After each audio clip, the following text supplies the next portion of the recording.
cette capsule, je vous présente Être en relation. C'est un projet sur les relations en couple et les relations en général, sur le thème aimer, s'aimer et être aimé. Tout d'abord, je vous présente le phénomène d'attraction.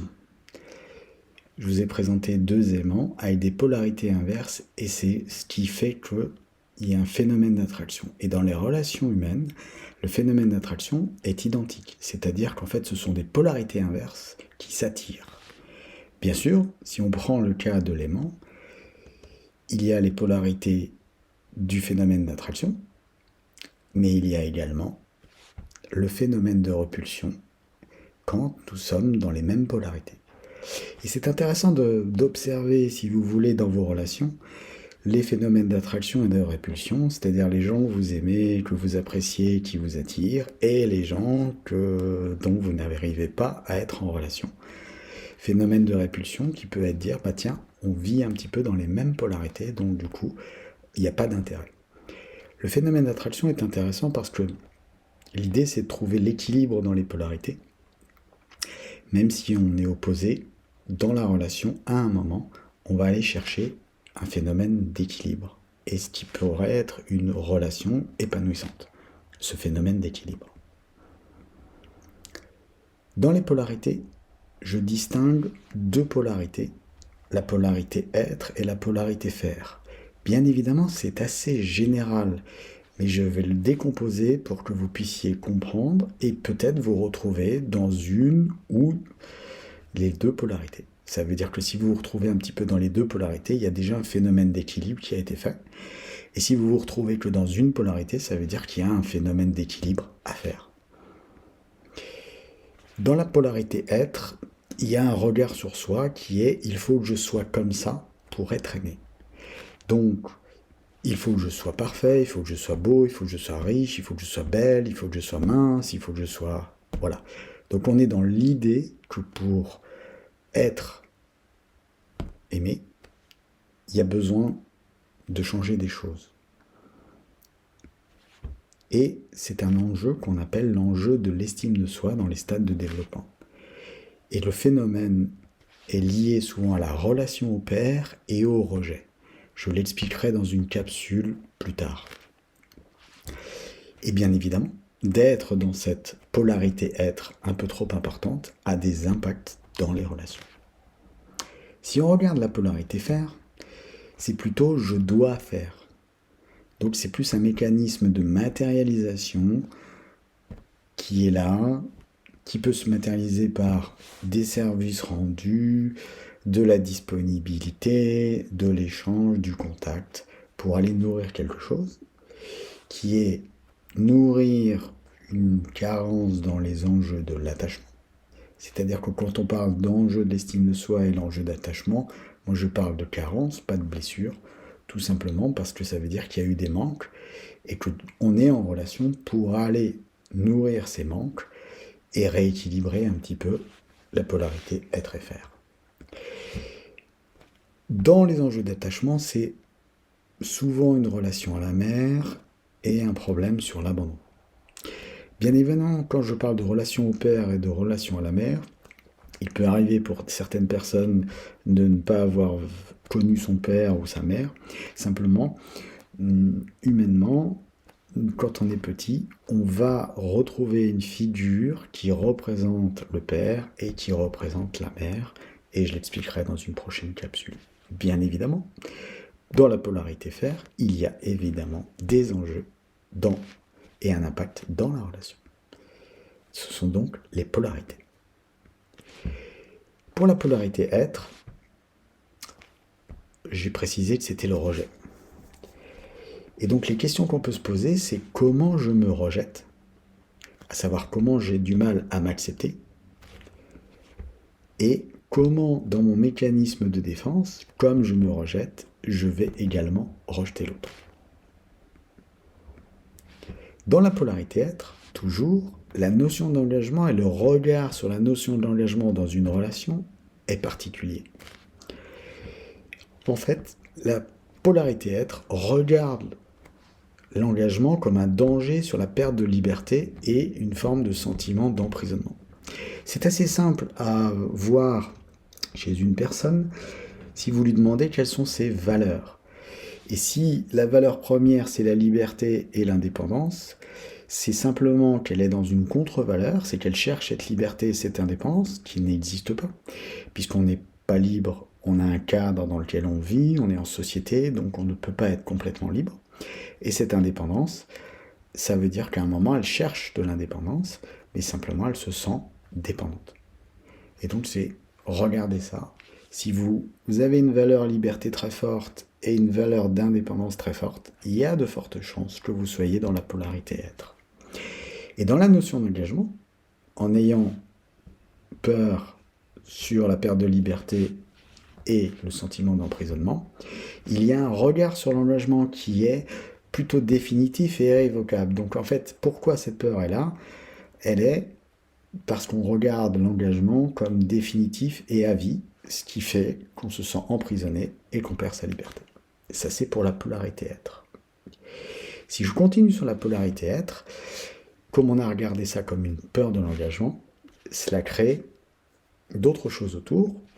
La première, c'est que cette peur de l'engagement, elle peut être liée à de mauvaises expériences précédentes. Pas forcément des expériences en couple, mais des expériences dans la relation. Ça veut dire que dans cette peur de l'engagement, la personne, en termes de rythme, va couper la relation, revenir couper, et donc la perception, c'est qu'elle souffle chaud et elle souffle le froid. C'est là où je vais mettre un bémol, parce que souffler le chaud et le froid, souvent on l'interprète comme de la perversion narcissique, alors que c'est pas du tout la même chose. On peut très bien avoir peur de l'engagement sans être pervers narcissique. La personne dans la peur de l'engagement a aussi peur de présenter l'autre à son entourage. Pourquoi? Parce que comme elle a peur d'être rejetée, elle a peur que l'autre ne soit pas assez à la hauteur pour être accepté. Et comme son désir d'être accepté est important, elle ne va pas présenter l'autre de peur qu'il soit rejeté et qu'elle soit rejetée. Donc ça crée quoi? Des relations, et beaucoup de relations à court terme, puisque ça coupe sans arrêt, ça revient. Ça a un besoin de contrôler le rythme, qui est le rythme différent que vous verrez tout à l'heure sur la polarité fer. Donc c'est un rythme différent et ça demande un ajustement entre la polarité fer et la polarité être. Et vous pouvez vous retrouver dans la polarité être quand vous avez peur de faire des projets à long terme. Alors c'est pas tant de faire les projets à long terme, c'est de les engager et d'aller jusqu'au bout. Donc si ça vous parle dans votre vie en général de je me lance dans des choses mais je vais pas au bout, vous pouvez interpréter que vous êtes dans une partie de la polarité être. Maintenant on va passer à la polarité fer. Alors la polarité fer, on a regardé que c'était un enjeu de l'attachement et que ça touche l'abandon, donc la peur de l'abandon. Donc c'est aussi comment, à quelque part, je m'abandonne à l'autre et je peux m'oublier. Donc si vous êtes dans cette polarité fer, vous pouvez regarder comment, quand vous êtes en relation, vous pouvez oublier vos besoins pour être au service des besoins de l'autre. Et donc, comment dans mon mécanisme de défense, comme je m'oublie, je peux accepter trop de choses et voir de la souffrance. Souffrance qui est parfois utile. On le verra un peu plus tard. Dans la polarité fer, l'engagement est vu comme une expérience de réussite.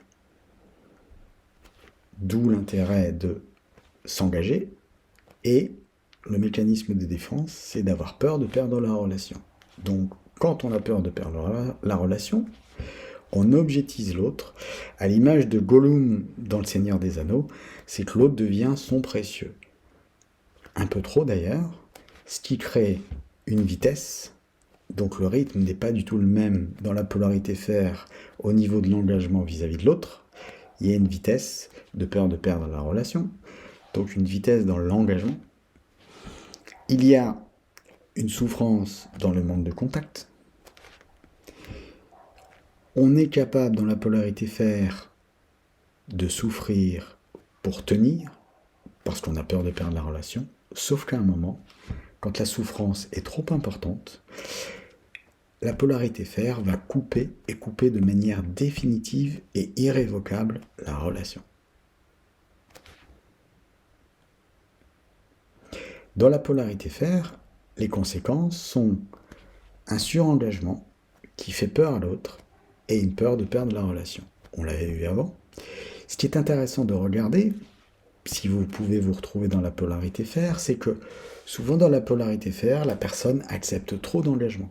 Donc elle s'engage auprès de beaucoup de personnes, auprès de beaucoup de projets, avec une création de fatigue qui est liée à un surengagement et de temps en temps un effondrement parce qu'il y a trop d'engagement. Elle a la volonté de tenir ses engagements. Donc, si vous vous engagez dans trop de choses, vous vous saturez, vous êtes fatigué, vous n'y arrivez pas, vous pouvez voir que vous vous retrouvez en partie dans la polarité fer. Les conséquences dans la relation d'attraction et de polarité être et fer vont être les suivantes. Il va y avoir de l'incompréhension parce que le rythme n'est pas le même.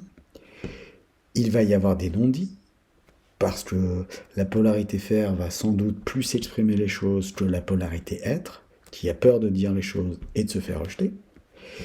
Il va y avoir de la souffrance pour la polarité fer, parce que comme le contact et l'échange et cette vitesse ne sont pas à son rythme, ça peut générer de la souffrance, voire des souffrances.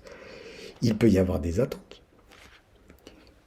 Il y aura possiblement des trahisons, parce qu'il y a des attentes, il y a des non-dits, et que comme on ne dit pas les choses, et qu'on est dans les attentes, on peut vivre une forme de trahison. Et il peut y avoir des fuites dans la polarité être, trahir et fuir, parce que si on jette le chaud et le froid, et qu'on souffle le chaud et le froid, ça peut être vécu par l'autre comme une trahison, ou comme des fuites, et ça mène à des ruptures. Voilà pour cette capsule. Dans la prochaine capsule, je vais vous parler de la construction du soi et des carences qui expliquent un petit peu les mécanismes dans les enjeux de l'attachement et dans les enjeux de l'estime de soi. Merci et à bientôt.